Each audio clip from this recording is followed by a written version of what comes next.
Hi, I'm going to carry on reading the chapter from George's Marvellous Medicine where Grandma gets the medicine. Do you remember she's swallowed some? Starting to act. You'll find it's doing you a lot of good, that medicine, Grandma, George said. Good, she screamed. Doing me good? It's killing me. And then she began to bulge. She was swelling. She was puffing up all over. Someone was pumping her up. That's how it looked. Was she going to explode?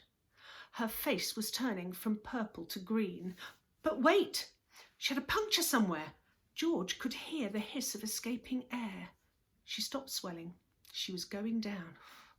She was slowly getting thinner again, shrinking back and back slowly to her shrivelly old self. How's things, Grandma? George said. No answer. Then a funny thing happened. Grandma's body gave a sudden sharp twist and a sudden sharp jerk, and she flipped herself clear out of the chair and landed neatly on her 2 feet on the carpet. That's terrific, Grandma, George cried. You haven't stood up like that for years. Look at you. You're standing up all on your own, and you're not even using a stick. Grandma didn't even hear him. The frozen, pop-eyed look was back in her again now. She was miles away in another world.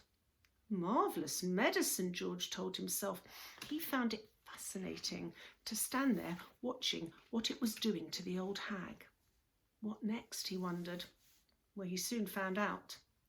Suddenly, she began to grow. It was quite slow at first, just a very gradual inching up. Inch, inch, inch, up, up, up. Growing taller and taller, about an inch every few seconds, and in the beginning George didn't notice. But when she had passed the 5'6" mark and she was going on upwards towards being 6 foot tall, George gave a jump and shouted, Hey, Grandma, you're growing, you're going up. Hang on, Grandma, you better stop now or you'll be hitting the ceiling. But Grandma didn't stop. It was a truly fantastic sight, this ancient, scrawny old woman getting taller and taller, longer and longer, thinner and thinner, as though she were a piece of elastic being pulled upwards by invisible hands. When the top of her head actually touched the ceiling, George thought she was bound to stop. And here's the picture of Grandma. Taller, taller, taller, thinner, thinner, thinner. George looking extremely worried, and Grandma's head already touching the ceiling. Oh, dear. Turn the page. But she didn't stop. There was a sort of scrunching noise, and bits of plaster and cement came raining down. Hadn't you better stop now, Grandma, George said. Daddy's just had this whole room repainted. But there was no stopping her now. Soon her head and shoulders were completely disappeared through the ceiling, and she was still going. George dashed upstairs to his own bedroom, and there she was, coming up through his bedroom floor like a mushroom. Whoopee, she shouted, finding her voice at last. Hallelujah, here I come.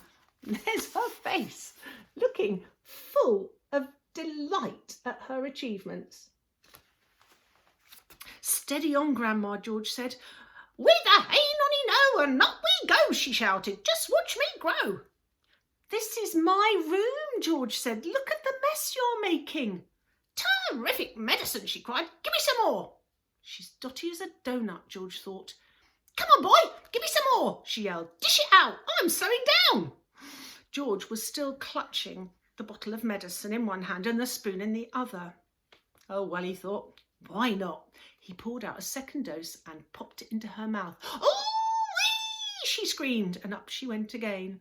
Her feet were still on the floor downstairs in the living room, but her head was moving quickly towards the ceiling of the bedroom. I'm on my way now, boy, she called down to George. Just watch me go. There's the attic above you, Grandma, George called out. I'd better keep out of there. It's full of bugs and boggles. If you don't know what an attic is, do you want to try and find out? It's usually the room at the top of the house, or the space above the room at the top of the house. Crash! The old girl's head went through the ceiling as if it was butter. George stood in his bedroom, gazing at the shambles. there was a big hole in the floor and another in the ceiling, and sticking up like a post between the two was the middle part of Grandma.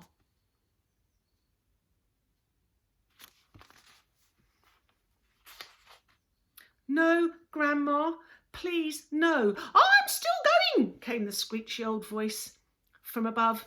"Give me another dose, boy. My legs want to keep going and I want to go through the roof." "No, Grandma, no," George called back. "You're busting up the whole house." "To heck with the house," she shouted. "I want some fresh air. I haven't been outside for 20 years. "By golly, she is going through the roof," George told himself. He ran downstairs. He rushed out of the back door into the yard. It would be simply awful, he thought, if she bashed the roof up as well, because his father would be furious. And he, George, would get the blame, without a doubt. He'd made the medicine. He'd given her too much.